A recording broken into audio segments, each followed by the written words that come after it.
I think there's a lot of deals obviously being done that will be announced in 3 months or 4 months, and a lot of them you already know about.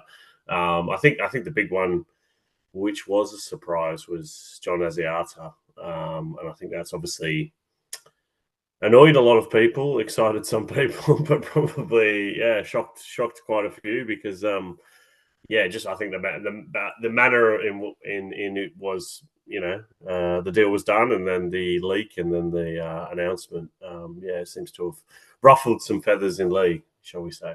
Context is amazingly important. So if I say that Hull FC were described as desperate, they are not the words of myself. They are the words of Derek Beaumont of Leigh Leopards. And so what happens here? Obviously, someone somewhere tells a journalist the story, they release it, and then all hell breaks loose. Well, in Leigh at least. Well, I think there was a story came out, and then the club announced the signing, didn't they? And I think that generally there's a protocol amongst the clubs, amongst the CEOs, that signings for next year are announced usually in the off season, or if not, months away. And it does sort of smack of a club that obviously they had the Paul Rowley episode, which was a bad look, a bit of a slap in the face, and they needed some good news, and they publicly announced the signing, and it hasn't gone down well with the Leopards, who immediately recalled Ed Chamberlain as retribution. Well, the other element is obviously the interest in Adrian Lamb, should I say? Couldn't pronounce his name; it was so difficult. As a potential head coach, they've not got Paul Rowley, they're not getting Lee Breers, and Adrian Lamb seems to be perhaps the number one target at the moment. So, there's a rivalry between Leigh and LFC that's growing by the minute. I don't think they will appoint a new coach now.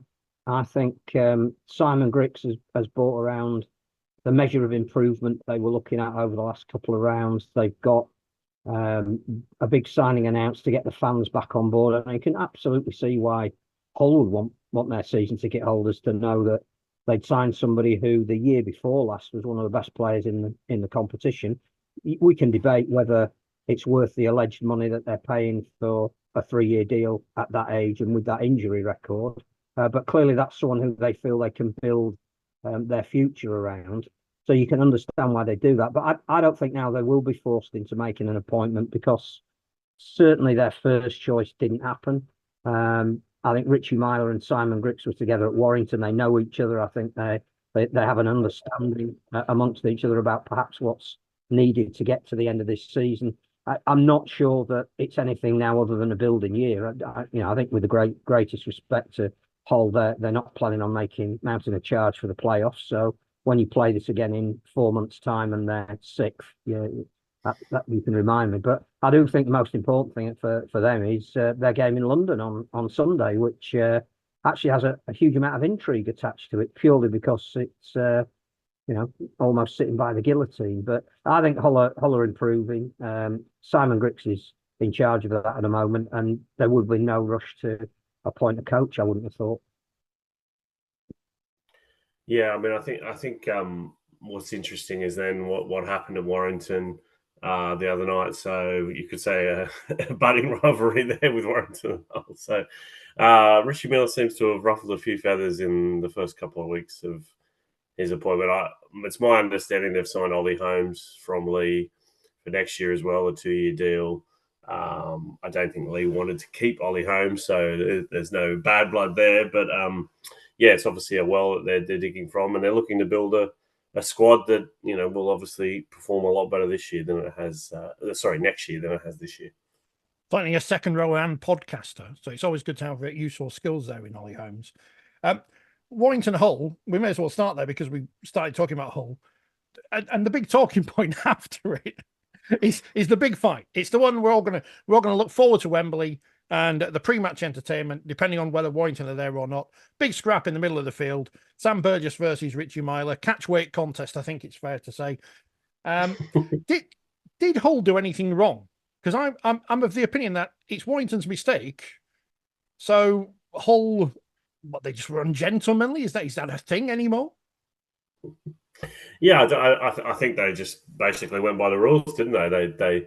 They probably thought that Warrington were trying to get an advantage and didn't want to stop that. But it obviously upset Warrington, upset Sam Burgess, and then the shoulder charge in the in the alley was interesting. Well, I mean, if I was Richie Moll, I would have stepped out of the way quite swiftly. If you see a Burgess staring down at you, but yeah, Sam Burgess was obviously not happy in the press conference. I think maybe Phil had spoken about this before, but he's been very measured in his comments to the media, his interviews. He's not really said a lot, but he's been very calm. But that really got under his skin. So there was quite a bit of passion on display. I can see kind of both sides' argument, really.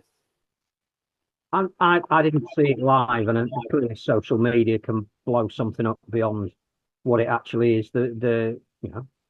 Whenever a game's on telly, you're not going to miss much these days, are you? So no, I suspect they probably had a different philosophical approach to what should have happened, but morally, I think Hull were absolutely right to stand their ground on that. But I can't wait for the two teams to play again, as you say.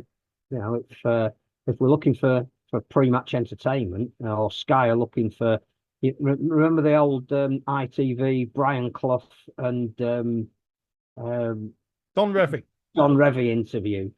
If Sky have got anything about them, they've got to get Richie Miner and Sam Burgess on together with Brian Carney in the middle of them, goading both, and that would be diamond television. We'd not only get a renewal of a deal, but we'd probably get it double.